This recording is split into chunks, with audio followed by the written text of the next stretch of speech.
प्रणाम गुरुजी। मेरा कोई अभी तक मैंने कोई जीवित गुरु धारण नहीं किया है, ना ही मेरे पास कोई गुरु मंत्र है। गुरुजी मैंने आपको ही गुरु अपना माना है। और जब मैं कई बार देखती हूँ कि अ, भी मेरा गुरु कौन सा मेडिटेशन में, तो मुझे इतने सारे गुरु दिखाई देते हैं, पर मुझे पिक्चर किसी की नहीं दिखती। जैसे कि एक वो चौकड़ी लगाए बैठी हैं और उनमें से केवल रोशनी रोशनी नजर आती है, और मेरे चारों तरफ मुझे फील होता है जैसे बहुत सारे गुरु है। सिर्फ मुझे एक बार जैसे कि पिक्चर मुझे नजर आई है, जैसे गुरु नानक देव है या साईं बाबा है, मुझे नहीं समझ में आया वो। और आपका मुझे एहसास होता है बहुत ज्यादा। तो मैंने तो गुरुदेव जी आपको ही गुरु माना है, आप ही मेरे गुरु हैं। जब भी आपको मेरा उद्धार करना, आप ही मेरा उद्धार करोगे, और आपने ही मेरा उद्धार करना स्टार्ट किया है। गुरुजी आपका बहुत बहुत धन्यवाद। बहुत बहुत धन्यवाद। मैं कैसे करूं दिल से, मुझे इतना अच्छा लगने लग गया आपके साथ जुड़ने के बाद। बहुत ही अच्छा लगने लग गया, आपने मेरी जिंदगी बदल दी है। धन्यवाद गुरुजी। प्रणाम आपको। बहुत बहुत धन्यवाद आपका भी। और ये तो मेरा सौभाग्य है कि आपने मुझे गुरु माना, मगर मैं बताऊं, मुझे गुरु नहीं मानो। इसे समझो, मैं गुरु नहीं हूं। मैं एक फ्लाईओवर की तरह हूं। तुम मेरे ऊपर से परमात्मा तक जाओ। तुम मेरा उपयोग करो ताकि तुम परमात्मा तक जा सको, बस, और कुछ भी नहीं। और फिर तुमने दूसरी एक बहुत बड़ी बात बोली कि गुरुदेव आप मेरा उद्धार करेंगे, आप ही मेरा उद्धार कर सकते हैं, मेरा जीवन बदल रहा। इस उद्धार के शब्द को समझो। क्या तुम्हारे कहने पे गुरु तुम्हारा उद्धार करेगा?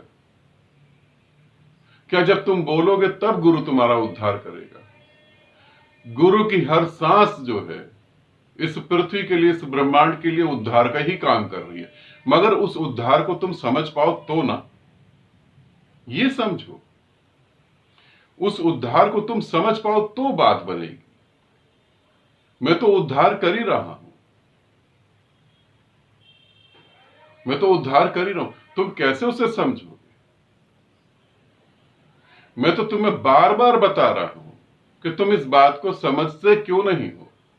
तुमने इस बार जन्म लिया, तुमने इससे पहले भी जन्म लिया, उससे पहले भी जन्म लिया, तुमने कितने जन्म लिए, और तुमने जो बार बार बार बार जन्म ले रहे हो, तुम्हारा ये बार बार जन्म लेने का मतलब क्या है? थोड़ा सोचो, तुम्हारा ये बार बार जन्म लेने का मतलब क्या है? कोई ऐसी चीज जो बार बार अधूरी रह जाती है।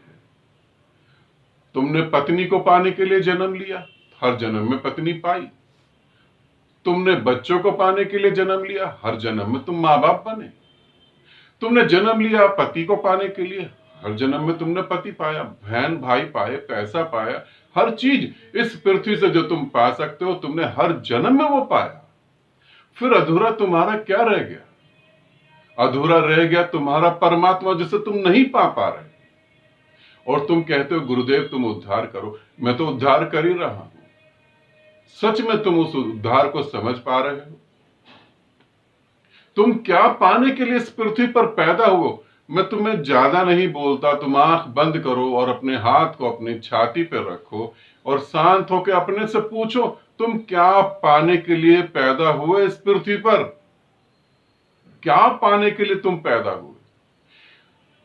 और अगर तुम्हारा उत्तर आता है कि पैसा, धन दौलत, लग्जरी लाइफ, भौतिक सुख, शारीरिक सुख पाने के लिए तुम पैदा हुए, ऐसा उत्तर तुम्हारे पास आएगा ही नहीं। तुम्हारा उत्तर कुछ और ही होगा कि तुम कुछ और पाने के लिए पैदा हुए। अब गुरु तुम्हारा उद्धार करे, वो तो कर ही रहा है, उसने तो अपने द्वार खोले ही हुए हैं। तुम्हें पता भी है तुम्हारा उद्धार कैसे होगा, तुम्हें पता है तुम्हारा उद्धार कैसे होगा, मगर अब तुम्हारा तो कदम उठना चाहिए ना। अब तुम्हें तो कदम बढ़ाना चाहिए। अब और कैसे, और कैसे मैं तुम्हें बताऊंगा, और कैसे मैं तुम्हें समझाऊं कि अब वो समय आ गया कि अब कदम तुम्हें उठाना है, मेरे को थोड़ी ना उठाना है। एक आदमी गहरी नींद में हो, उसे तुम जगा सकते हो, पानी की छींटे डाल के उसे जगा सकते हो, मगर एक आदमी जग जाने के बाद नींद का नाटक करने लगे, उसे कौन जगाए? तुम नींद का नाटक कर रहे हो। तुम्हें भीतर से पता है कि जो जीवन तुम जी रहे हो ये जीने लायक जीवन है ही नहीं। तुम्हें पता है भीतर से कि जो तुम जी रहे हो वो जीने के लिए तुम पैदा ही नहीं हुए। फिर और कैसा उद्धार? इतने सीधे सीधे शब्दों में मैं तुम्हें सारी बातें बता रहा हूं, और कैसे मैं तुम्हें बताऊं, और कैसे तुम अपने उद्धार को समझ पाओगे? तुम कहते हो बच्चे बड़े हो जाएं तब साधना करेंगे, बच्चे बड़े हो जाएं तब आश्रम में आएंगे, बच्चे बड़े हो जाएं तब सन्यास लेंगे। बच्चे तो बड़े हो जाएंगे मगर तब तक तुम जिंदा भी रहोगे, इस बात की गारंटी है? कोई तुमने पेपर साइन कर लिया परमात्मा से कि बच्चे बड़े हो जाएंगे? तुम्हें विश्वास है इतना बड़ा? तुम्हें जगा दिया परमात्मा ने, तुम सोने की एक्टिंग कर रहे हो, तुम सोने का नाटक कर रहे हो। तुम्हें पता है, और मैं तुम्हें कैसे बताऊंगा, तुम्हें पता है तुम्हें क्या करना है, फिर भी तुम नहीं कर पा रहे। अब एक कदम तो तुम्हें भी उठाना चाहिए ना। मैंने तो उठा ही दिया, मैं तो आ ही गया अपने रूप में, मैं तो पुकार ही रहा हूं तुम्हें। तुम कहते हो फिर समाज, समाज तो बार बार पैदा होने के लिए बना है, फिर तुम उसकी तरफ यात्रा करो, फिर मेरी तरफ मत आओ। तुम कहते हो ये छूट जाएगा, तुम कहते हो, मेरे को लोग कहते हैं कि पति छूट जाएगा, पत्नी छूट जाएगी, बच्चे छूट जाएंगे। मैं उन्हें कहता हूं कि तुमने कैसे मान लिया कि यहां तुम्हारा कोई है?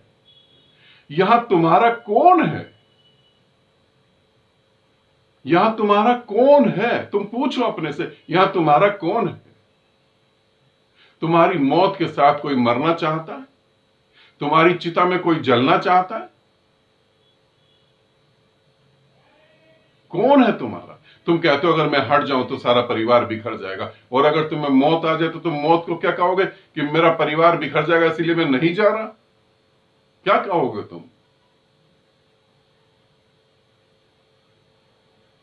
ये ना बोलो कि गुरुदेव आप उद्धार करो, ये सोचो कि कैसे उस उद्धार को तुम जियो। और जो मैं तुम्हें बात आज कह रहा हूं तुम इसे आज समझ बैठे तो ठीक है, लाखों जन्म बाद भी अगर तुम मुझे मिलोगे तो मैं यही कहूंगा। और मजेदार बात है, लाखों जन्म बाद, जितने मर्जी जन्म बाद, तुम्हें मानना तो इसी सत्य को पड़ेगा। ये अटल सत्य है, तुम्हारा यहां कोई भी नहीं। जिस शरीर में तुम बैठे हो ये शरीर तक तुम्हारा नहीं है, तो इस शरीर से संबंधित लोग तुम्हारे कैसे हो सकते? लोग कहते 60 साल की उम्र में, 60 साल की उम्र में ध्यान करेंगे, आश्रम में आ जाएंगे। 60 साल की उम्र में पांव के घुटने भी ठीक होंगे, पेट में आंत भी ठीक होगी, लीवर ठीक होगा, आंखें ठीक होंगी। ध्यान साधना करने के लिए कुछ शरीर में ठीक भी तो होना चाहिए। तुम वहां दवाई खाओगे या साधना करोगे? थोड़ा सोचो। अंतिम क्षण में, और मजेदार बात है, तुम कहते हो 60 साल में बच्चे बड़े हो जाएंगे, उनकी शादी। तुम्हें लगता नहीं? तुम थोड़ा सा ध्यान से देखो, तुम्हारे घर में माँ है, पिता है, सास है, ससुर है। तुम्हें लगता नहीं कि तुम उनकी उम्र में आकर ध्यान कर पाओगे? तुम उनको देखो। तुम्हें लगता नहीं कि वो लोग जड़ हो गए हैं, कि लोग उनके दिमाग में जंग लग गया है?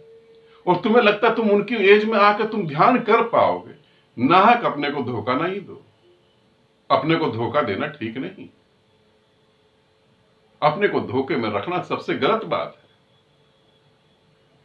आज तुम स्वस्थ हो, अभी नहीं कर सकते तो फिर कभी नहीं कर सकते। गुरु कृपा करे, गुरु आशीर्वाद दे, गुरु की मर्जी से सब कुछ होता है। अरे गुरु तो सब कुछ कर ही रहा है ना। तुम्हारा भी तो कोई अपने प्रति फर्ज है। परिवार के लिए जीना है, संसार के लिए जीना है, समाज के लिए जीना है। अपने लिए कब जियोगे? 70 साल की उम्र में अपने लिए जियोगे? 80 साल की उम्र में अपने लिए जियोगे? और 70 और 80 साल तक पहुंच भी पाओगे? तो ये नहीं कहो कि मेरा उद्धार करो। उद्धार हो रहा है, तुम्हारे पर डिपेंड करता है, तुम्हारी मर्जी पे डिपेंड करता है। चाहो तो फिर सूरज तो निकल चुका, चाहो तो चद्दर ओढ़ के सोते रहो, एक्टिंग करते रहो सोने की। सारे रिश्ते नाते स्वार्थ के हैं, जानते भी हो, मेरे को बताने की जरूरत नहीं, तुम ज्यादा अच्छे तरीके से जानते हो, तुम उसे जी रहे हो। तो अब तुम उद्धार को देखो कैसे हो सकता है। मैं तो अपना काम कर रहा हूं। ठीक है, आनंदित रहो, सदा खुश रहो। बहुत बहुत प्रेम आप सभी को।